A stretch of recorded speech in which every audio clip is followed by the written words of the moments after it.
Llegó la hora de conocer las informaciones más destacadas del continente americano. Acompáñennos a recorrer y analizar lo que nos une, nos preocupa y nos enorgullece como hispanoamericanos. Bienvenidos a Américas Noticias con Vladimir Kissinger.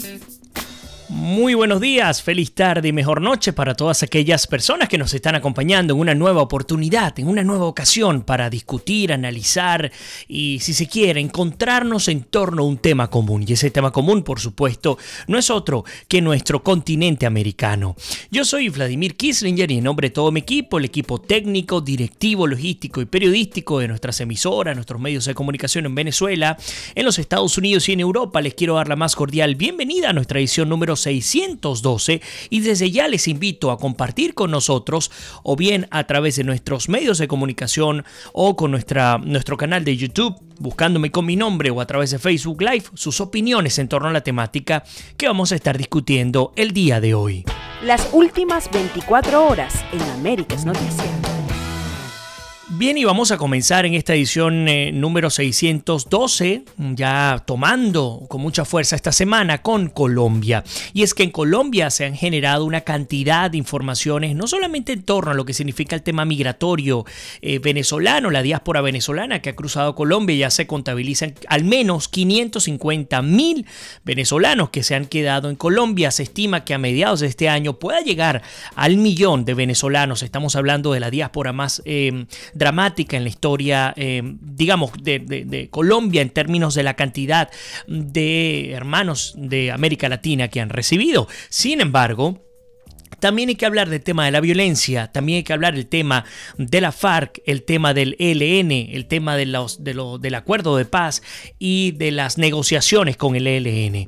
El hecho concreto, ustedes lo conocen, es que el ELN en discusión en estas mesas de diálogo para tratar de conseguir el tan ansiado acuerdo de paz en Colombia, pues ha roto todo tipo de posibilidad de cara a lo que pueda significar esta conciliación entre este grupo guerrillero, por supuesto, y el gobierno colombiano. El ELN presiona, eso es una gran realidad, presiona con muchísima fuerza al gobierno de Santos para conseguir prebendas similares a las que consiguió la FARC con su acuerdo de paz. Por cierto, prebendas que han sido muy criticadas por buena parte de la población colombiana, otros tantos la defienden, pero bastaría solo con recordar el referéndum, el plebiscito del 2 de octubre del 2016, en el cual pues sencillamente 63% de los colombianos se abstuvieron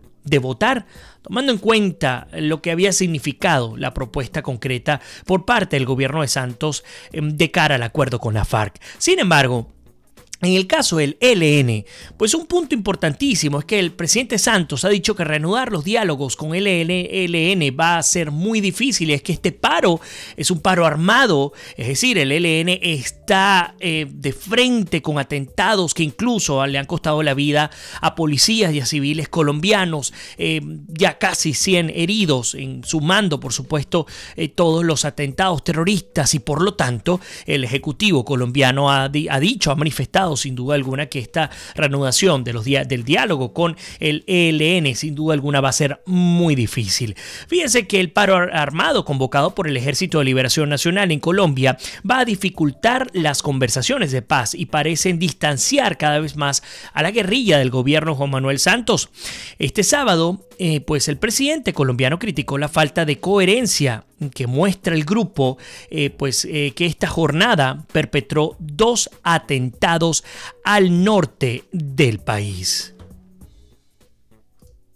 Los diálogos de paz entre el ELN y el gobierno colombiano quedaron suspendidos por orden del presidente Juan Manuel Santos.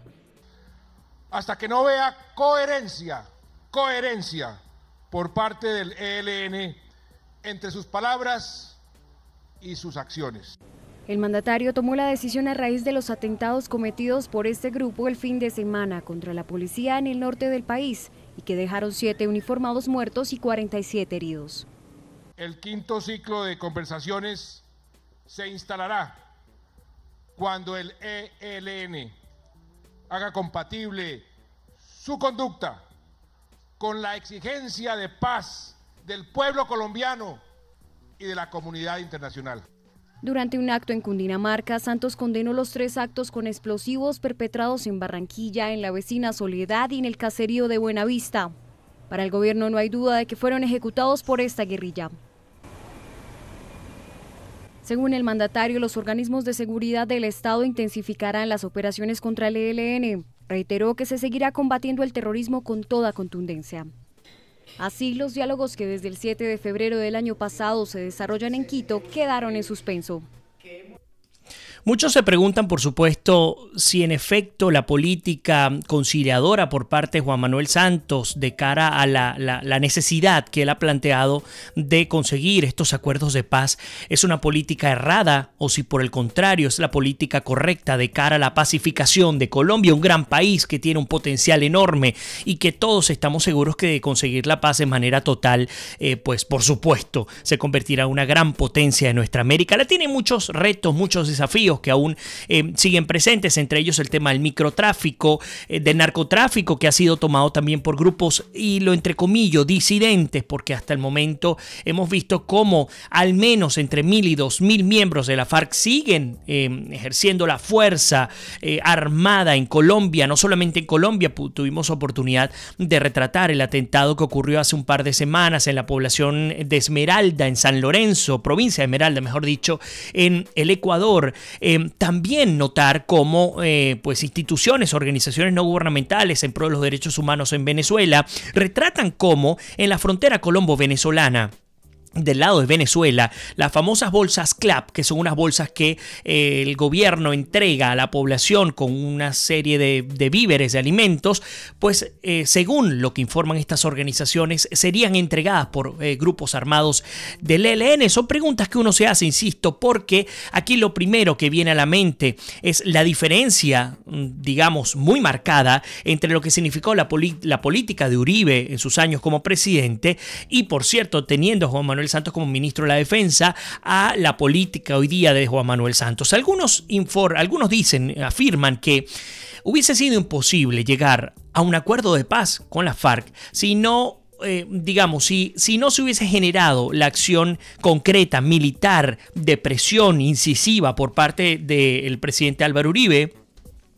para disminuirlos. Al tenerlos ya disminuidos, pues no les quedaba otra que llegar a un acuerdo de paz. Otros, por el contrario, dicen que lo que ocurrió fue que una vez que ya estaban disminuidas, prácticamente la posibilidad de exterminar a estos grupos, digamos, en términos de eliminar toda posibilidad de amenaza, estaba allí en la mano, pero a pesar de esa posibilidad, pues el presidente Juan Manuel Santos decidió darles beligerancia política y pues los ha llevado a la que hoy día conocemos. El hecho es que, hablando de este atentado por parte del ELN, aunque no dejaron víctimas en esta ocasión, ambos ataques demuestran que el ELN está dispuesto a seguir la confrontación armada.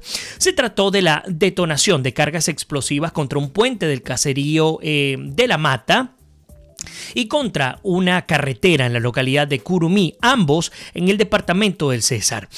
Con estas acciones, el ELN busca presionar al gobierno para reiniciar los diálogos de paz que se estaba realizando en la capital de Ecuador, en Quito. FARC negoció en La Habana, el ELN se mantiene o intenta negociar en Quito. Ustedes, nuestra comunidad colombiana que nos acompaña como siempre a través de nuestros distintos medios, nos encantaría contar también con su opinión. Bien, y hablando justamente de este atentado, pocos elementos adicionales. En esta ocasión este paro armado irá, hablando de lo que ha manifestado el ELN desde las 6 de la mañana, hora local del sábado, hasta la misma hora del martes, según panfletos distribuidos por esa guerrilla. El terror sigue apoderando las zonas que están controladas por esta guerrilla colombiana.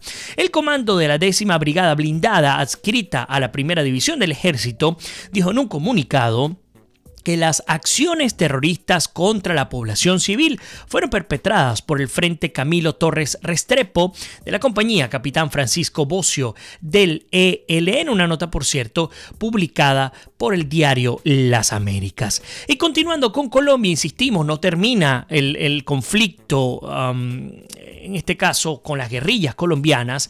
La BBC Mundo nos trae una nota sobre el partido político FARC. así como lo escuchan, la Fuerza Alternativa Revolucionaria del Común, en el que se transformó esta antigua guerrilla colombiana, anunció este viernes que suspende su campaña electoral para los comicios del 2018 tras las protestas ciudadanas que han ocurrido en los primeros actos electorales. Y fíjense que no solamente retratar esta nota de la BBC, sino que también le hemos preparado una que ha publicado la agencia de noticias española EFE. El partido político FARC anunció que suspende su campaña electoral para las elecciones de este año en Colombia, tras las protestas ciudadanas de que han sido blancos sus candidatos en los primeros mitines, que consideran hacen parte de un plan coordinado en su contra. Así lo confirmó el director del partido Fuerza Alternativa Revolucionaria del Común, Jorge Torres Victoria. Por el momento, hemos decidido suspender las actividades de campaña hasta tanto contemos con las garantías suficientes.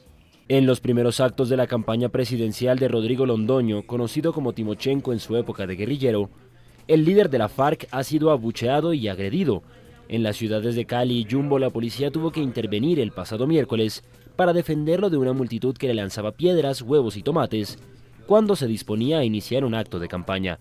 En este sentido, Torres Victoria aseguró que el conflicto armado de más de medio siglo, al que pusieron fin con un acuerdo de paz, se originó en la intolerancia y la exclusión política mezclada con la violencia, lo que piensa que se puede reproducir en este momento. Por ello hizo el llamado a los demás partidos para acordar reglas de juego limpias en una campaña donde primen argumentos y propuestas por encima de la agresividad verbal y la violencia física. Convocamos a todos los partidos y movimientos políticos sin excepción a pronunciarse, rechazando este tipo de provocaciones, y los invitamos a encontrarnos en una cumbre para acordar unas reglas de juego limpias. El derecho a la protesta no puede ser esgrimido como argumento para justificar hechos y conductas tipificadas como delitos en el Código Penal colombiano. De igual forma lanzó un mensaje a los países garantes en el acuerdo de paz, así como a la segunda misión de la ONU y toda la comunidad internacional, para que los apoyen y se pueda dar cumplimiento a la reincorporación política de los excombatientes. Rodrigo Londoño tiene una intención de voto del 1% según varias encuestas, que también muestran un rechazo frontal en la sociedad colombiana a la antigua guerrilla, que supera el 80%. Sí, aquí muchas cosas salen a relucir, muchas preguntas y además ver estas caras largas, grupos guerrilleros que durante más de 5 décadas mantuvieron a la población colombiana en zozobra, 8 millones de desplazados, más de 200.000 asesinados, más de 2.600 niños secuestrados. Y uno se pregunta, cuando los escucha con esas los ve con esas caras y los escucha con ese tono, refiriéndose a estas protestas, este rechazo colectivo del pueblo colombiano, hablando sobre tipificación de delitos, uno se pregunta qué ocurría, por ejemplo, cuando este grupo terrorista, guerrillero de Colombia, se encargaba de perpetrar atentados contra candidatos, alcaldes, a concejales, pues a las jefaturas de los estados, también a las presidenciales. Es decir, preguntarnos todo lo que ocurrió durante este régimen de terror, refiriéndome a la guerra con la FARC, y hoy día ver a un grupo de individuos que, por cierto, buena parte de la población colombiana aún se pregunta ¿dónde está la reparación de las víctimas? Verlos allí sentados, dando clases de moral. Pues a veces uno piensa, ¿qué ha ocurrido con nuestro continente? ¿Qué ha ocurrido con el despropósito de ver a un grupo guerrillero que sembró el terror en Colombia, que le costó años de fracaso, de retroceso, de involución económica, de desinstitucionalización del aparato del Estado colombiano? Verlos hablando de esa manera. Que la paz era necesaria, pero por supuesto que todos los colombianos quieren la paz, pero por supuesto. ¿Pero a qué costo? Ahora, lo que está ocurriendo es que la lección la está dando el pueblo colombiano. ¿Por qué? Porque tal vez parte de lo que pensaba este partido político FARC en Colombia era que una vez que llegara el tema político, más allá de algunos rechazos, tendría la oportunidad de optar, por ejemplo, a nada más y nada menos que la presidencia de Colombia. Pero se han conseguido con un pueblo colombiano que, al menos en su 80%, nada más y nada menos, rechaza profundamente a la FARC como opción política, como opción partidista, porque además hay un tema de indignación de la población. Lo que sorprende es que, mientras son recibidos con piedras, con mangos, con huevos, aparezcan haciendo este tipo de reclamos, cuando la gente, esa misma que está allí protestando, fue recibida por ellos a plomo, a bombas y a punta de secuestros. ¿Saben qué me hace recordar? En el 2008, particularmente el 2008, tuve oportunidad de ir a Colombia un par de veces. Y en el 2008 recordaba caminando por el casco histórico de Bogotá, recordaba muchos cartelones, afiches, pancartas, donde salían fotografías desde niños hasta ancianos con nombres, cuándo fue la fecha de su desaparición, y pues sencillamente la gente tuvo más de 20 años buscándolos y nunca pudo dar con sus seres queridos. Ese es parte del drama que hoy vive Colombia, que no ha quedado atrás solo con esta firma de paz. Por supuesto que hay que entender que el fin ulterior es la paz en Colombia y por lo tanto incluso se tienen que dar algunas concesiones para llegar a esa paz. En eso estamos totalmente de acuerdo, pero la paz tiene que venir de la mano de la justicia. Insistimos, ¿dónde está la reparación de las víctimas en Colombia? No se ve. ¿Dónde está? Más allá de lo que certificó la ONU conjuntamente con el gobierno colombiano, ¿dónde están las más de 795 caletas de armas? ¿Dónde están esos 2.000 soldados disidentes, guerrilleros disidentes? ¿Dónde están? Insistimos, el conflicto armado en Colombia no se resuelve solamente con una firma. En efecto, la firma es un buen paso, siempre que se consiga la justicia. Pero hay muchos elementos colaterales que abordar y que se están viviendo hoy como consecuencia de ese acuerdo de paz con la FARC, con el ELN. Se están viviendo.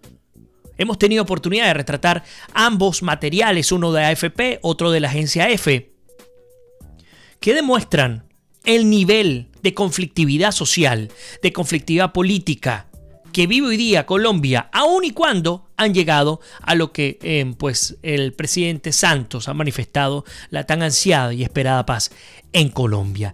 Y mientras tanto, por supuesto, la campaña presidencial continúa, avanza, la izquierda colombiana también ha avanzado.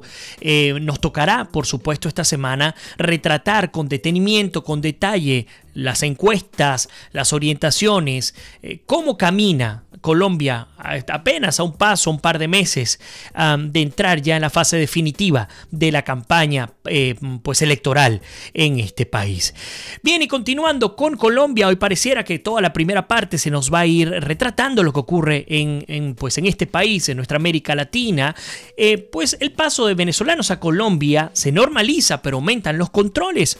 El paso venezolano hacia Colombia comenzó a normalizarse este sábado, 2 días después de que el presidente colombiano Juan Manuel Santos anunciara medidas ante la creciente llegada de ciudadanos de esta nación al país. La situación en el paso fronterizo por Cúcuta, capital del departamento de Norte de Santander, se tornó tensa al mediodía del viernes cuando un tumulto de venezolanos intentó saltarse los controles migratorios por la fuerza, lo que obligó a las autoridades colombianas a invertir para mantener el orden. Ese día el puente Simón Bolívar, que une San Antonio del Táchira con Cúcuta, estuvo abarrotado de venezolanos que buscan salir de su país hacia Colombia, algunos para comprar comidas, medicinas y otros elementos en Colombia.